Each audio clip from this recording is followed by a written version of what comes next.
Welcome to Not Milk Never Milk. Subscribe if you're lactose intolerant. You start by isolating power and proving 0 volts at the panel. This prevents shock and lets you work safely. Once done, remove the cover and visually inspect for corrosion, burn traces, or moisture. These are the common failure starters.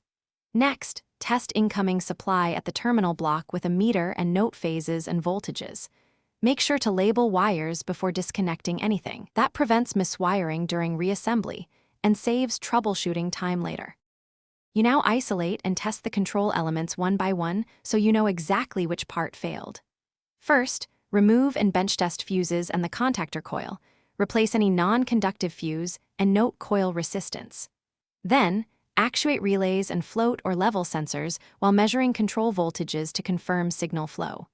Once you find a bad relay, capacitor, or cold solder joint, repair or replace it. Reflow joints and swap electrolytics, because age often causes intermittent faults.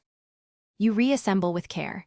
Dry the enclosure, replace gaskets and torque terminals to spec so connections stay clean and tight.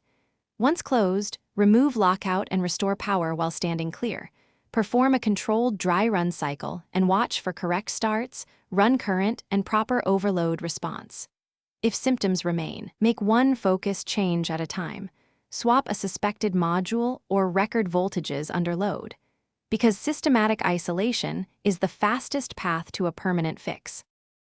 Thanks for watching. If this was helpful, leave a like and consider subscribing. See you next time.